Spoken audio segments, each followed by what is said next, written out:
오늘 본문의 말씀은 야곱의 죽음을 이야기하고 있습니다. 야곱은 147세에 숨을 거두었습니다. 이처럼 죽음이란 누구에게나 다 찾아오는 것입니다. 다르다는 것은 언제 찾아올지, 어떤 식으로 찾아올지는 우리는 다 예측할 수 없지만 죽음은 반드시 우리 모든 인간에게 찾아옵니다. 야곱도 147세에 죽음을 맞습니다. 야곱의 인생 147세는 두 부분으로 나눌 수 있습니다. 하나는 요셉과 제하기 전에 있었던 130년 세월이었습니다. 야곱은 바로 앞에서 내 나이 130세이지만 내가 험악한 세월을 살았나이다. 그렇게 야곱이 자신의 130년 나그네 길에 대해서 정의하였습니다. 하지만 요셉을 만난 후에 17년은 어쩌면 야곱의 인생의 가장 행복한 시간이었습니다. 이 17년 세월 동안 12아들들과 그 중에 가장 사랑했던 요셉의 돌봄을 받으면서 자신의 마지막 노년을 그렇게 야곱이 보냈습니다. 이렇게 야곱은 147년의 인생을 살았지만 이제 곧 죽음을 맞이하기 전에 그는 한 가지 중요한 일을 합니다. 그것은 무엇인가 하면 이 야곱의 12아들들에 대해서 유언을 하는 겁니다. 유언은 사람이 죽기 전에 하는 말이기 때문에 어쩌면 인생에서 가장 중요한 말입니다. 야곱은 죽기 전에 12아들들을 향하여서 유언을 합니다. 그러나 이 유언은 단지 한 사람의 노인의 유언이 아니라 믿음의 사람인 야곱이 12아들들에 대한 예언의 말씀입니다. 하나님께서 야곱을 통하여서 12아들들에 대해서 그들에게 말씀을 하시는 겁니다. 이 예언은 몇 가지 특징이 있는데 하나는 무엇인가 하면 아들들의 순서대로 말하는 것이 아니라 어머니의 순서대로 그 12아들들을 축복을 했다는 겁니다. 그리고 이 야곱의 예언에는 축복만 있는 것이 아니라 저주와 심판의 선언까지도 함께 있었다는 것입니다. 그리고 더 나아가서 이 야곱의 예언은 모두 다 이루어지는데 12아들 당대에도 이루어지지만 더 넘어서 그들의 후손이었던 12지파를 통하여서 이 야곱의 예언이 다 이루어집니다. 그러므로 이 야곱의 예언은 한 사람의 말이 아니라 하나님의 계시였습니다. 1절 말씀 보시면 이렇게 되어 있습니다. 49장 1절 말씀 보시면 야곱이 그 아들들을 불러 이르되 너희는 모이라. 너희가 후일에 당할 일을 내가 너희에게 이르리라. 당장이 아니라 후일에 너희가 당할 일을 이룬다라고 말하는데 이 후일이라는 것은 이 12아들의 살아갈 인생도 포함하지만 그 뒤에 있는 12지파를 통하여서 이루어지는 이 하나님의 역사에 대해서 말하고 있는 것입니다. 야곱은 이렇게 12아들들에 대해서 예언을 하고 있지만 저는 오늘 본문의 말씀을 통하여서 르우벤과 시몬과 레위와 유다에 대해서 살펴보고 또 야곱의 죽음에 대해서 함께 말씀을 나누기 원합니다. 3절 4절 말씀 보시면 첫째 아들인 르우벤에 대한 예언이 나옵니다. 3절 말씀 보시면 4절 말씀 보시면 르우벤아 너는 내 장자요 내 능력이요 내 기력의 시작이라. 위풍이 월등하고 권능이 탁월하다마는 물의 끓음 같았은즉 너는 탁월하지 못하리니 내가 아버지의 침상에 올라 더럽혔음이로다. 그가 내 침상 위에 올랐었도다. 여러분 야곱이 르우벤을 향하여서 예언하는 것은 어쩌면 축복이 아니라 저주에 가까운 선언이었습니다. 3절 말씀 보시면 르우벤아 너는 내 장자요 내 능력이요 내 기력의 시작이라. 여러분 르우벤은 12아들 중에서 야곱의 장자였습니다. 이 장자는 장자권을 가지고 있죠. 이 장자권은 두 가지 성격을 가지고 있는데 하나는 다른 형제들에 대한 이 다스림과 통치를 이야기합니다. 또 하나는 무엇인가 하면 다른 형제들보다 두 몫을 상속하는 것이 이 장자의 특권입니다. 그러므로 장자가 된다는 것은 다른 형제들부터 모든 부러움과 또 이 시기의 대상이 되는 것이고 또 많은 특권을 이렇게 장자는 누리는 겁니다. 야곱이 첫째 르우벤을 아들 낳으면서 얼마나 기뻐했을까요? 그래서 이렇게 선언하지 않습니까? 너는 내 장자요, 내 능력이요, 내 기력의 시작이다. 여러분, 사람이 결혼하여서 첫째를 낳으면 과거 같은 경우 아들 같은 더 기뻐했죠. 저도 첫째 아들을 낳을 때 참 기쁘더라고요. 그러면서 어쩌면 이 야곱의 심정이 저는 어느 정도 이해갑니다. 너는 내 장자요, 내 능력이요, 내 기력의 시작이다. 이 시작이라는 말은 너는 내 첫 소산물이다 라는 것을 의미합니다. 그만큼 야곱이 르우벤을 낳으면서 그렇게 굉장히 기뻐했죠. 그리고 야곱이 어떻습니까? 르우벤을 향하여서 너는 위풍이 월등하고 권능이 탁월하다. 이것을 보면은 단지 르우벤이 그냥 장자이기 때문인 것이 아니라 다른 형제들에 비해서 외모가 굉장히 출중했던 그런 사람이라는 것을 우리는 짐작할 수가 있어요. 르우벤은 장자의 특권을 가지고 있고 그의 외모도 다른 형제들보다 훨씬 뛰어난 아주 우수한 그런 아들이었습니다. 그런데 이 르우벤은 어떻게 됩니까? 사진 말씀 보시면 반절이 나죠. 물에 끓음 같았은즉 너는 탁월하지 못하리니. 물에 끓음 같다. 이것은 히브리 단어 파하즈라는 단어인데 이 단어는 무례함 그리고 겸손함, 통제되지 않는, 제멋대로 행하는 이 정도의 의미를 이 파하즈라는 의미를 가지고 있어요. 물이 끓으면 어떻습니까? 물이 끓으면 그 물이 넘쳐흐를 때가 있고 또 튀어오를 때가 있지 않습니까? 그렇처럼 무리하고 통제되지 않고 제멋대로 행하는 그런 행동을 했다는 것이 르우벤이에요. 어떤 일을 행하였습니까? 우리가 알고 있듯이 이 야곱의 첩인 빌하와 동침하는 어쩌면 겁탈에 더 가까운 그런 일을 르우벤이 행하였습니다. 왜 행했는지 성경은 나오고 있지 않지만 저는 르우벤 행동에 대해서 함께 말씀을 나눈 적이 있어요.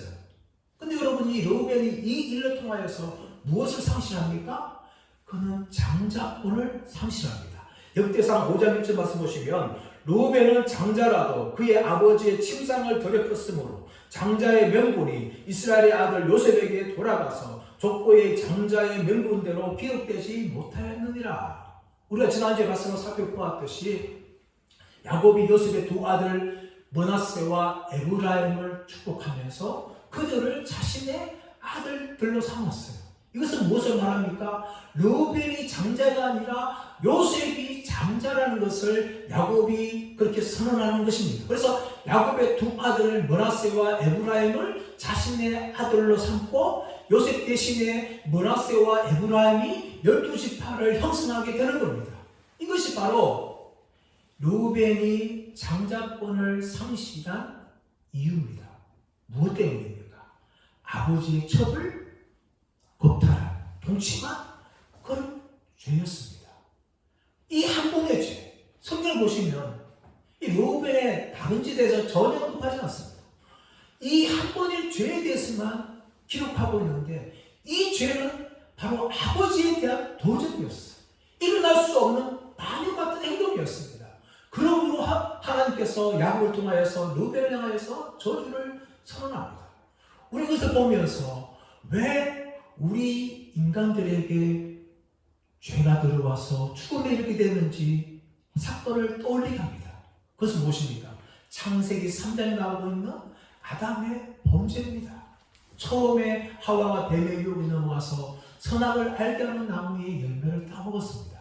그리고 아담에게 주어서 아담도 함께 먹었습니다.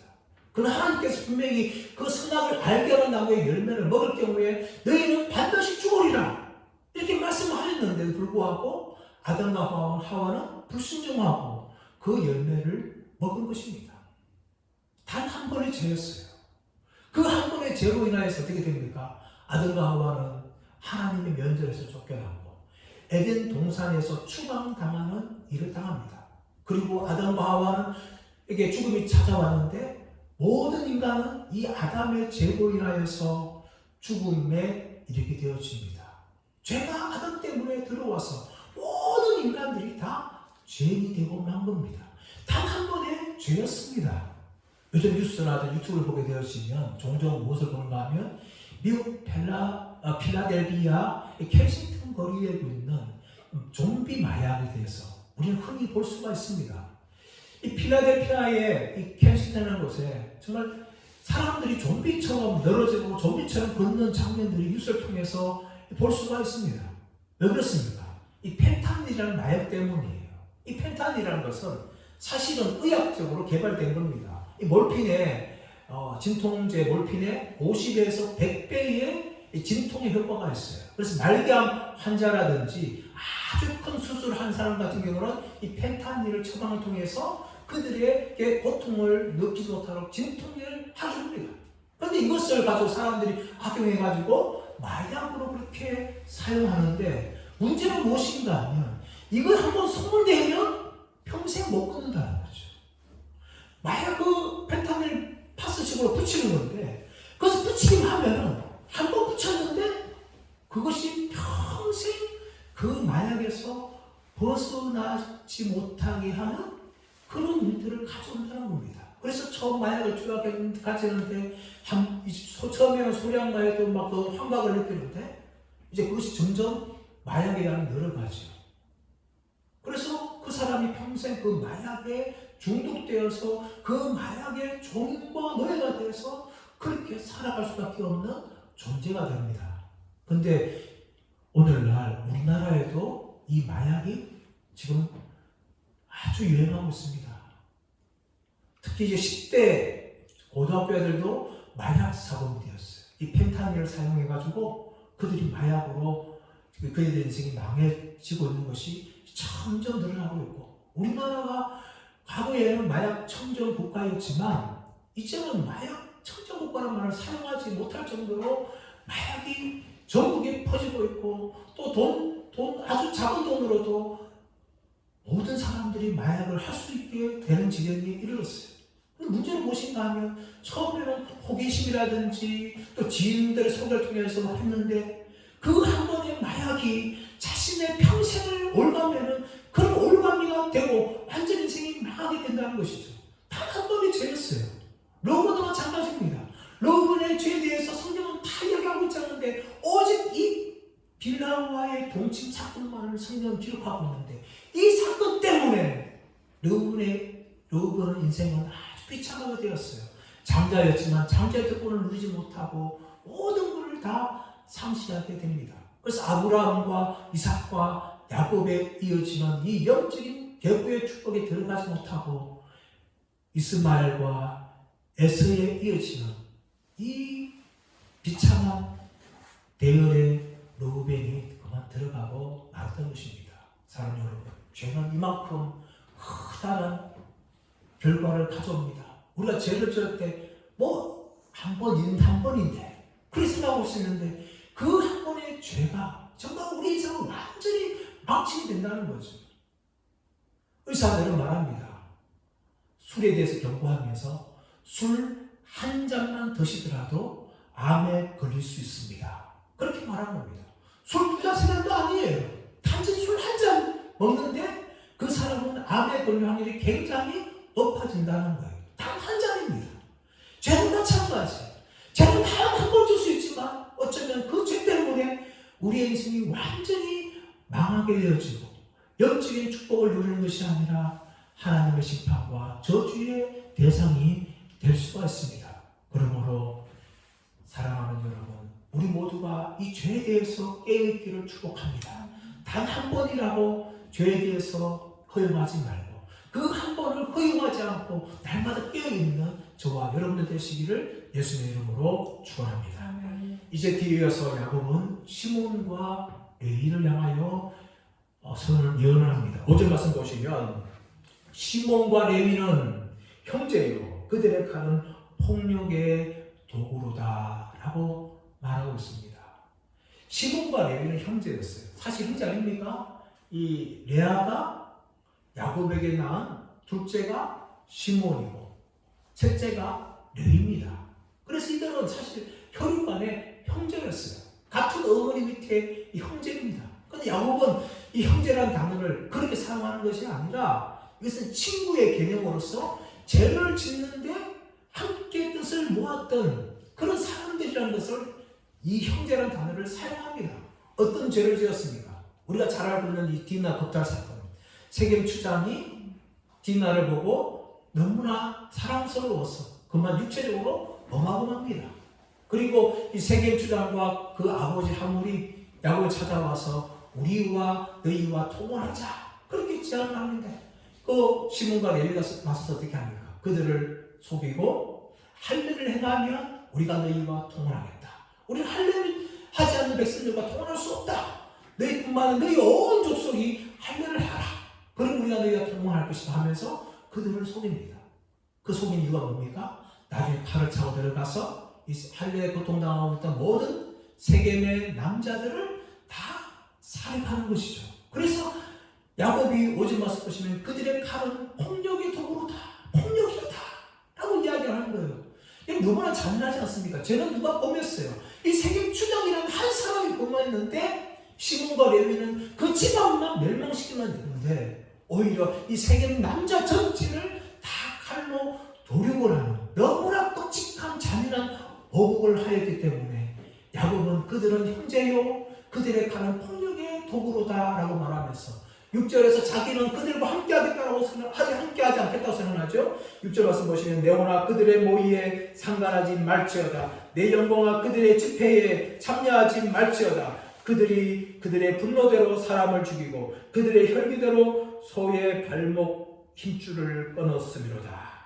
야곱은 자신에게 말합니다. 내 혼아 그들의 모의에 상관하지 말지어다. 내 영광아 그들의 집회에 참여하지 말지어다 라고 하면서 그들이 분노대로 사람을 죽이고 그들의 혈기대로 소의 발목 힘줄을 끊었다 라고 이야기합니다.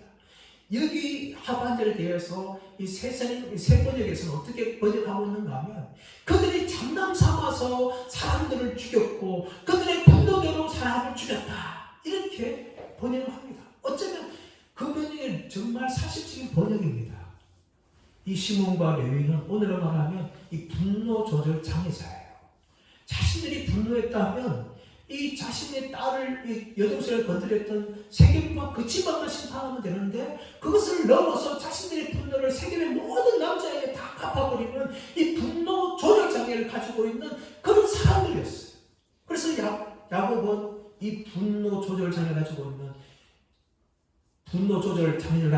이 시몬과 레위를 향하여서 심판을 선언하죠. 7절 말씀 보시면 그 노여움이 혹독하니 저주를 받을 것이요 분기가 맹렬하니 저주를 받을 것이라. 저주를 선언하면서 내가 그들을 야곱 중에서 나누며 이스라엘 중에서 흩으리로다. 야곱이 하나님의 말씀을 선언하죠. 내가 그들을 야곱 중에서 나누며 이스라엘 중에서 흩으리로다. 여러분 이 말씀대로 시몬과 레위 지파는 그대로 다 이루어집니다. 이 시몬 지파는요 나중에 여호수아가 19장에서 이 가나안 땅을 분배할 때에 유다 지파에 속한 땅을 분배받게 됩니다. 그런데 시간이 지나서 점점 이 시몬 지파는 유다 지파에 흡수되어져요. 그리고 사라집니다. 지파는 존재가 거의 없을 만큼 유다 지파에 흡수되고 사라지는 것이 이 시몬 지파예요. 그뿐만 아니라 레위 지파도 마찬가지죠. 그들은 제사장 레위인이 되어가지고 이스라엘 각 지파의 제사장으로서 가서 흩어져서 섬기게 되어지고 유다 48성에 흩어져서 유다의 모든 사람들을 섬기는 한 사람이 바로 레위 지파들이에요. 그리고 이 다윗 때에는요 성전에서 봉사하는 사람들이라든지 문지기라는 사람이라든지 그리고 찬양하는 사람이라든지 관과 재판관을 해서 유대 전체 다 흩어지면서 그렇게 레위 지파가 온전한 지파를 이루지 못하고 흩어져 버리는 겁니다. 이렇게 시몬과 레위는 이 야곱의 예언대로 이스라엘 지파 중에 완전히 다 흩어져 버립니다. 이것이 하나님의 저주였어요. 그런데 이 저주가요 또 하나님께서 하나님의 긍휼로 이 시몬 지파와 레위 지파를 향하여 나타난 것을 우리가 확인할 수 있습니다.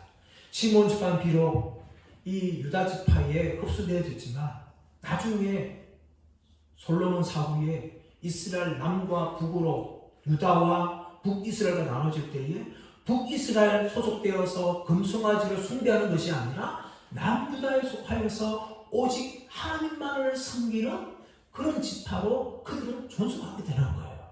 이것이 하나님의 이 시몬 지파를 향한 긍휼입니다. 그뿐만 아니라 레위 지파도 마찬가지죠. 레위 지파도 각 이 이스라엘 땅을 각 지파로 받은 것이 아니지만 제사장이 되어서 하나님만을 기업으로 삼는 그런 지파가 되었어요. 오직 유일하게 12지파 중에서 레위 지파만 하나님을 자신의 기업으로 삼은 그런 지파가 되었어요. 그뿐만 아니라 이 레위 지파에는요, 이스라엘 역사상 그리고 신약에서도 아주 훌륭한 믿음의 사람들이 배출되어집니다. 대표적으로 보게 되어지면 바로 모세입니다. 모세가 레위 지파 사람이에요.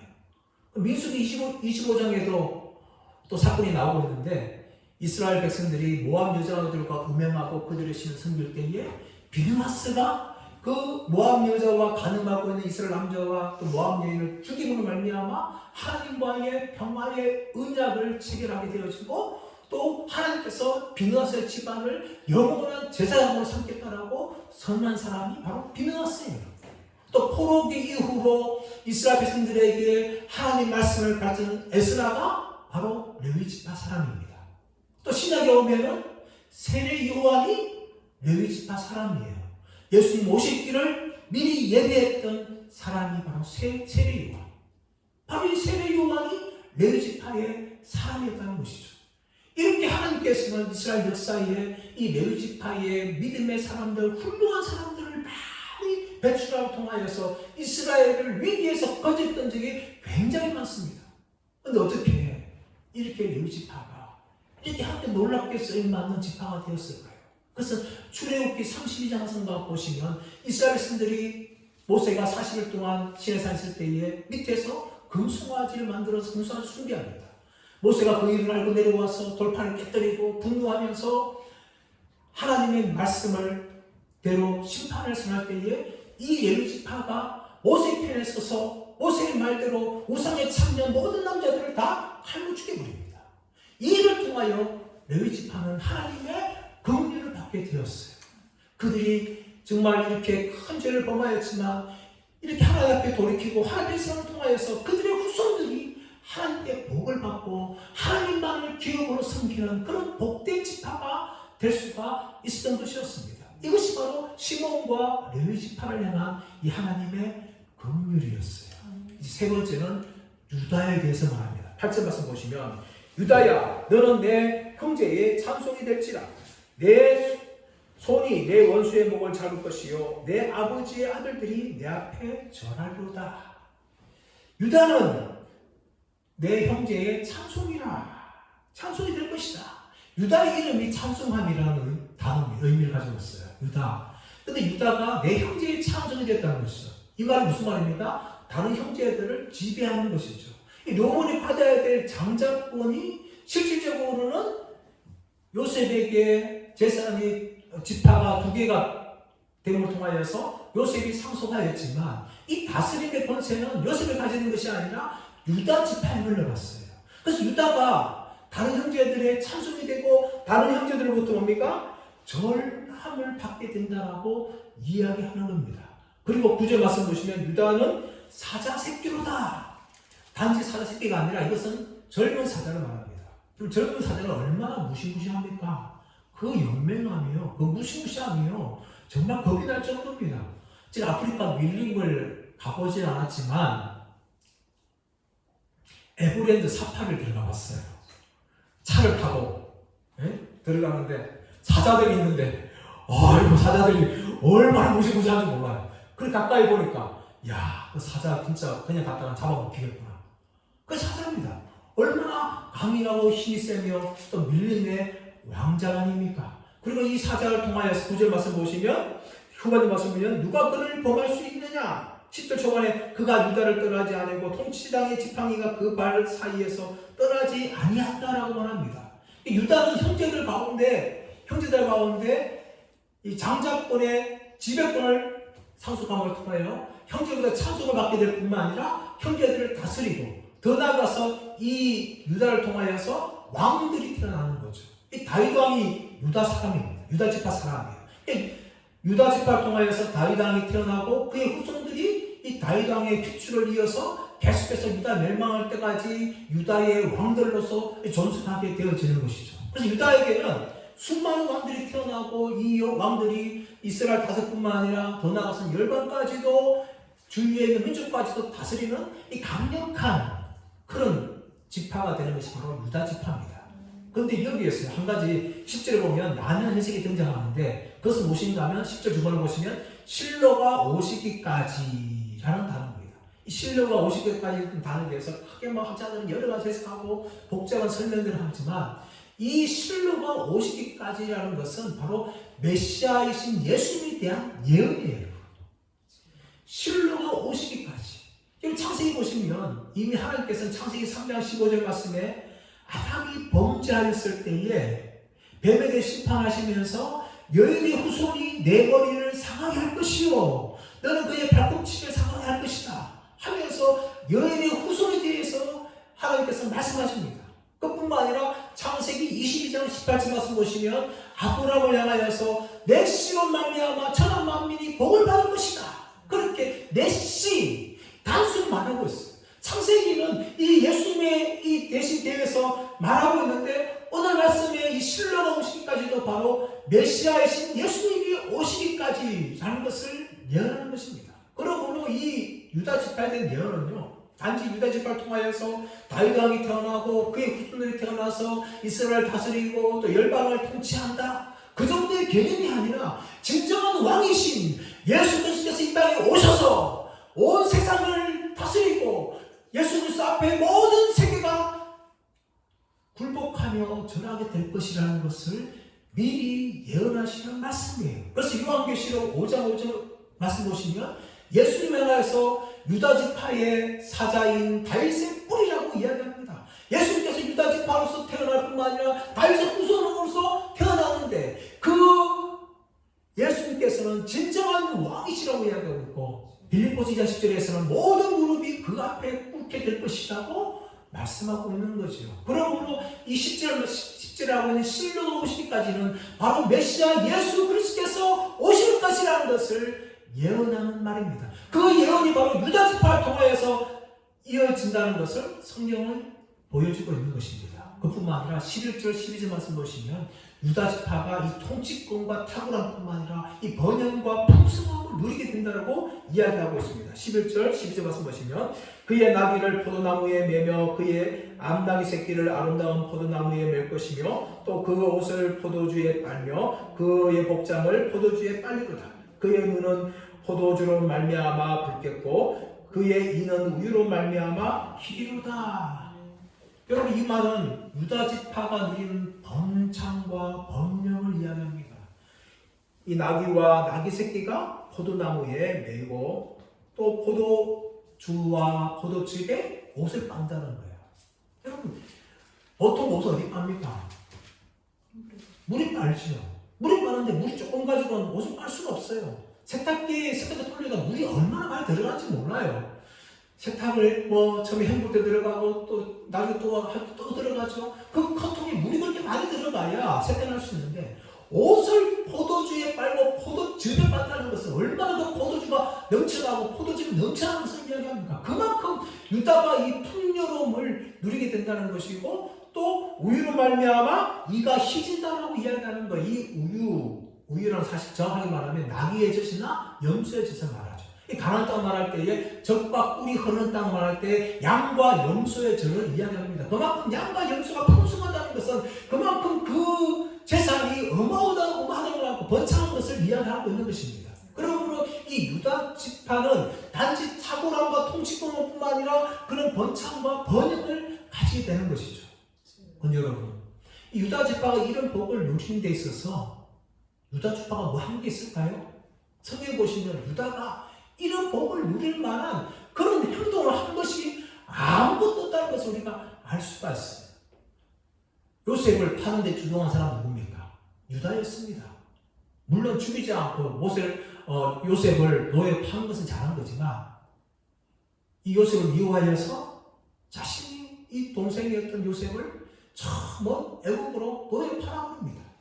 또 그 사건 이후로 38절 말씀 보시면 유다가 자신의 아내가 죽은 후에 가나안 땅 내려가서 이 기생으로 창녀로 변장한 자신의 며느리와 동침하여서 베레스와 세를 낳는 그런 연약한 정말 시아버지로서 하지 못할 그런 행동을 한 사람이 바로 이 유다예요, 여러분. 유다를 성경에 보시면 유다가 뭐 잘한 것 하나도 없어요. 그런데도 불구하고 하나님께서 유다를 선택하셨어. 유다에게 이 통치권의 복을 주시고 메시아권의 복을 주시고 또 이렇게 번창하고 번성하는 복을 주신 거예요. 이 모든 것은 뭡니까? 전적인 하나님의 은혜입니다. 우리도 마찬가지입니다. 우리가 구원받고 이 하나님의 복을 누리는 데 있어서 우리가 그런 구원을 받을 수 있는 자격이나 또 이 복을 누릴 수 있는 그런 행동을 한 것이 전혀 없습니다. 전적인 하나님의 은혜로 우리를 구원하여 주셨고 창세전에 선택하여 주셨고 예수 그리스도 이 땅에 보내서 십자가에 죽게 하셨고 또 우리를 때가 되어서 하나님의 자녀를 불러주셔서 백성으로 삼아주셨고 그분의 아들과 딸로 우리를 삼아주신 것입니다. 이 모든 건 다 전적인 하나님의 은혜고 우리가 한 것은 아무것도 없습니다. 하나님의 은혜로 말미암아 하나님의 자녀와 하나님의 백성이 되었습니다. 근데 여러분, 하나님께서 우리를 그분의 자녀로 그분의 백성으로 삼았다면 우리에게 복 주실 줄 믿습니다. 이 복 안에는 영적인 복도 있지만 또 물질적인 복도 포함되어 있어요. 고린도후서 8장 9절 말씀 보시면 이런 말씀이 있습니다. 고린도후서 8장 9절 말씀 보시면 우리 주 예수 그리스도의 은혜를 너희가 알거니와 부유하신 이로써 너희를 위하여 가난하게 되심은 그의 가난하심으로 말미암아 너희를 부유하게 하려 하십니다. 우리 주 예수 그리스도의 은혜를 너희가 알거니와 부유하신 이로써 너희를 위하여 가난하게 되심은 그의 가난함으로 말미암아 너희를 부유하게 하려 함이라. 이것은 영적인 부유함과 영적인 가난을 이야기하는 것이 아닙니다. 이 본문의 말씀 배경은 사도 바울이 고린도교회를 편지하면서 마게도냐 교회가 어려운 교회를 향해서 정말 풍성하게 헌금을 하였다 라고 설명하면서 이 본문을 가져와 설명하는 거예요. 그러므로 사도 바울은 단지 영적인 부유만 이야기하는 것이 아니라 하나님의 백성을 사는 자녀로서 하나님 안에는 이 모든 부유함을 영적인 부유함뿐만 아니라 물질적인 부유함도 누리며 살아도 된다는 것을 말하고 있어요. 그런데 많은 신령한 사람들 사실 겉으로만 신령한 거죠. 그래서 이것을 영적으로 해석하는 거예요. 물질적으로 복을 구하지 않는 겁니다. 아닙니다, 여러분. 우리는 그분의 자녀이기 때문에, 그분의 백성이기 때문에 영적인 복을 누린다면 이 땅에 살고 살아가는 데 있어서 필요한 것도 구하면서 살아가야 하면 되는 것이 바로 우리입니다, 여러분. 그래서 이게 특권인 줄 믿습니다. 근데 여러분, 한 사람들이 이 복을 누리지 못해요. 이 복을 누려야 됩니다. 물론 우리가 어마어마한 부자가 될 수 없어요. 그런 부자는요, 사실 그 돈을 사용할 수 있는 은사를 가진 사람들에게 주시는 거예요. 어마어마한 부자 아무도 될 수 있는 것이 아니에요. 그러나 하나님께서 우리에게 먹고 살 것을 부족함 없이 다 채워주시고 일용할 양식까지 넘치도록 주시는 분인 줄 믿습니다. 우리가 천창조 보십시오. 하나님 인간을 창조하실 때 처음부터 인간을 창조하셔가지고 인간이 그 땅에서 그냥 살지 못하고 죽도록 창조하지 않으셨어요. 여기 또 어떻게 합니까? 인간에 필요한 모든 걸 다 창조하고 모든 걸 창조한 후에 맨 마지막에 인간을 창조함을 통하여 인간이 이 지구에서 충분히 살 수 있도록 인간에 필요한 모든 것들 다 공급하셨습니다. 그렇다면 여러분, 우리를 구원하여 주셔서 하나님의 자녀를 삼아주시고 백성을 삼아주셨다면 어떻게 우리에게 필요한 것을 주시지 않을까요? 그것이 하나님 아버지의 마음입니다. 그러므로 우리는요, 때로는 연약해지고 때로는 부족할 때에 그 풍성하신 하나님께 나아가서 하나님께 구함을 통하여 그 풍성하신 하나님을 누리는 복을 누리면서 살아가시는 분들 되시기를 간절히 바랍니다. 이제 야곱이 12아들들의 예언을 다 마치고 야곱이 이제 죽음을 맞습니다. 28절 말씀 보시면 이들은 이스라엘 12지파라 이와 같이 그들의 아버지가 그들에게 말하고 그들에게 축복하였으니 곧 그들 각 사람의 분량대로 축복하였더라. 여러분, 이 야곱은요, 죽기 전에 12아들을 불러서 그들을 축복을 합니다. 축복을 하는데 28절 하반절만 보시면 그들의 분량대로 축복을 하였다 라고 이야기합니다. 여러분, 야곱의 축복은 몇 가지 특징이 있어요. 하나는 무엇인가 하면 야곱이 정말 분별력과 통찰력을 가지고 이 자신들의 아들들에게 맞는 그런 축복을 했다는 거죠. 우리가 말씀을 살펴보았듯이 루벤이나 시몬과 레위가 죄를 범하였기 때문에 그 죄에 대한 심판과 저주를 선언하였습니다. 또 그 반면에 유다와 요셉 같은 경우는 굉장히 많이 축복을 하는데 아주 긴 내용을 가지고 유다와 또 요셉을 향하여 축복을 합니다. 이렇게 야곱은요 12아들을 향하여서 각자에게 맞는 그런 축복을 하게 되어지는데 자신의 이름으로 하는 것이 아니라 하나님의 말씀으로 선언함을 통하여 하나님의 계시의 말씀을 그들에게 전달합니다. 그리고 이렇게 전달한 모든 것들이 뭔가 하면 다 이루어져요. 12아들들이 이루어지고 또 12지파를 통하여서 이 야곱의 예언들이 다 이루어지는 거예요. 그래서 야곱의 예언은요 사람의 말이 아니라 하나님의 예언이었고 하나님의 계시였습니다. 왜냐하면 다 이루어진 거예요. 여기에 비하면요 오늘날 가짜 예언이 얼마나 많은지 모릅니다. 여러분 기독교 안에 여러분 무당들이 참 많아요. 이 사람들은 진짜 예수님의 사람이 아닐 수 있어요. 예수님을 빙자해서 예언을 하는데 그 예언 대부분 다 가짜입니다. 왜 가짜인지 알까요? 신명기 18장 22절 말씀 보시면 이렇게 이야기합니다. 만일 선자가 있어 여호와의 이름으로 말한 일에 증언도 없고 성창도 없으면 이는 여호와께서 말씀하신 것이 아니요 그 선지자가 제 마음대로 한 말이니 너는 그를 두려워하지 말지니라. 여러분 예언이면요 이루어져야 되는데 어떤 것은 이루어지고 어떤 것은 안 이루어지고 가짜입니다. 여러분 진짜 예언은 하나님의 말씀인데 그 하나님의 말씀이 어떤 건 맞고 어떤 건 틀리고 그럼 하나님의 말씀입니까? 그게? 아니죠. 여러분 여러분 기독교 안에 예수의 이름으로 예언하는 사람들이 많은데 대부분 다 가짜들이에요. 여러분 속으면 안 돼요. 여러분 그들이 하는 예언이 진짜라면 100% 다 맞아야 돼요. 그런데 어떤 건 맞고 어떤 건 틀려요. 그 말이 무슨 말입니까? 그 사람들이 진짜가 아니라 가짜라는 거죠. 하나님 그릇의 선지자가 아니라 자기 이름대로 걸고 자기 돈벌이를 위해서 하는 가짜 선지자, 가짜 무당들이 기독교 안에 아직까지도 있습니다. 수많은 사람들이 거기 머리 대밀어요. 예언을 받아요. 웃기는 이야기하는 거죠. 세상 사람들이 하고 있는 그 무당이 찾아가서 정치는 것과 뭐 다른 거예요, 여러분. 그런데 아직까지 교회 안에 있어요, 여러분. 기도 많이 하는 사람들, 내가 예언해 주겠다면 말하고 있는데 다 가짜입니다, 여러분. 하나님의 이름을 하는 것이 아니라 제 이름을 걸고 하는 거예요. 자기들 이름을 가지고. 100% 맞으면 저도 인정하겠어요. 100% 맞으면 저분들 하는 건 다 예언이 다 맞습니다. 여러분 그러나 성경 말씀에 100% 맞는 게 어디 있습니까? 인간들 하는 예언들요 일부 가짜예요. 그러면 그 선지자가 진짜입니까? 가짜라는 거죠. 오늘 야곱이 예언한 것이 어떻습니까? 일부러 가고 틀립니까?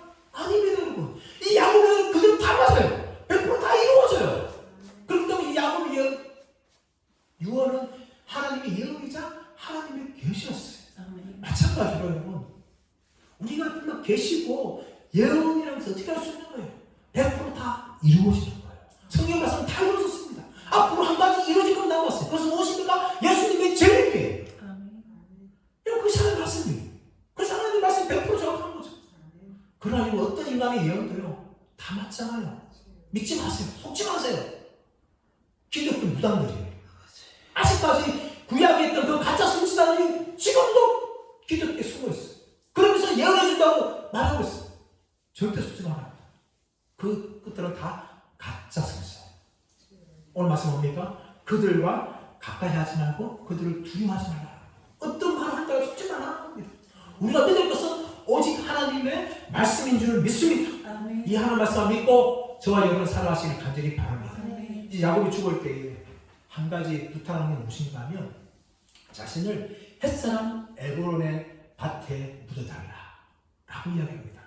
그러면서 이 곳에 누가 묻혔는지 설명하죠. 31절 말씀 보시면 아브라함과 그의 아내 사라가 거기 장사되었고 이삭과 그의 아내 리브가도 거기 장사되었으며 나도 레아를 그곳에 장사하였노라. 여러분 30절 가만히 보면 좀 이상한 점 한 가지가 있죠. 아브라함과 그의 아내 사라, 이삭과 그의 아내 리브가 그런데 레아를 어떻게 이야기해요? 야곱의 아내, 나의 아내 말한 것이 아니라 그냥 레아라고 이야기합니다. 여러분, 이제 야곱에게 아내는 사실 4명이었지만 진짜 아내는 한 명밖에 없었어요. 그 아내가 누굽니까? 라헬이었어요. 야곱은 라헬을 처음 만날 때부터 라헬이 죽을 때까지 평생 사랑했던 오직 유일한 여자가 라헬이었어요. 그게 가장 사랑하는 아내, 여인이었고 하나밖에 없는 진짜 아내였죠. 그래서 레아를 향하여서 이 아내를 붙이지 않습니다. 그런데 야곱이 나를 라헬 곁에 묻어달라 말하는 것이 아니라 아브라함이 묻혀있고 이삭이 묻혀있고 또 레아도 묻혀있는 그곳에 나를 묻어달라, 그렇게 이야기하는 거죠. 진짜 라헬을 사랑하기 때문에 야곱은 얼마든지 나를 에브라 길에서 죽었던 그 라헬을 왜 나를 묻어달라 라고 부탁할 수 있었지만 그렇게 말하는 것이 아니라 레아가 묻힌 곳에 묻어달라, 이 말을 들었던 레아의 아들들은 좀 위로를 받을지 몰라요. 아, 우리 아버지가 죽을 때 정신 차렸구나. 라헬을 묻혀달라는 것이 아니라 어머니가 묻혀있는 곳에 묻혀달라 고 말하는구나, 그렇게 위로를 받을 수도 있겠지만 야곱은 그런 의도로 말한 것이 아닙니다. 야곱의 의도는 무엇입니까? 바로 야곱은 약속의 땅인 가나안 땅에 자신이 묻히고 싶다, 그것을 소망하는 거예요. 아브라함이 햇사람 에브라임 산을 산 그 땅, 밭에 있는 굴에 아브라함도 묻혔고 사라도 묻혔고 아버지 이삭도 묻혔고 어머니 리브가도 묻혔는데 그 약속의 땅인 그곳에 나를 묻어달라, 그렇게 야곱이 말하는 거죠. 약속의 땅은 믿음을 말하고 있는 것입니다. 너희는 이곳에 영을 산 것이 아니라 아무리 애굽 땅이 좋은 땅이라 할지라도 이곳에 영을 산 것이 아니라 너희들은 약속의 땅 가나안 땅에 돌아가야 될 백성이라는 것을 이야기하는 거죠. 그리고 야곱은 자신의 인생의 나그네 길이 본향을 향하는 길이었다는 것을 마지막 선언합니다. 아브라함도 본향을 향하는 나그네 길을 걸어갔고 이삭도 본향을 향한 나그네 길을 걸어갔습니다. 그렇게 걸어갔던 조상들이 묻힌 곳에 나를 묻어달라 라고 말하는 것은 나도 내 인생이 147년이지만 이 인생을 다 바치고 나도 본향인 천국으로 돌아간다 라는 것을 야곱이 그들 아들들에게 마지막으로 전하고 있는 것입니다. 사랑하는 여러분, 우리 인생이 얼마나 깊지 모르겠어요. 저와 여러분이 얼마나 더 오래 살지, 얼마나 함께 할 수 있을지, 또 제가 얼마나 또 설명할 수 있을지 우리는 알 수 없는 존재입니다. 하나님께서 부르신 때가 언제인지 알지 못하지만 우리는 저 하늘 본향을 향하여 이 땅의 삶을 살아가야 될 줄 믿습니다. 그뿐만 아니라 이 땅의 삶을 살아가면서 우리가 사람들을 향하여 저주할 것이 아니라 정말 그들을 축복하면서 그들의 잘못까지도 하나님 바꾸어서 레위가 복을 받은 것처럼 하나님 그들에게 복 주시옵소서. 시므온이 복 받은 것처럼 그들이 죄를 범하였지만 복 주시옵소서. 그렇게 그들을 축복하면서 그들을 위해서 기도하면서 저희가 본향을 향하여 살아가는 나그네 인생길을 살아가시는 저와 여러분 모두가 되시기를 예수님의 이름으로 축원합니다.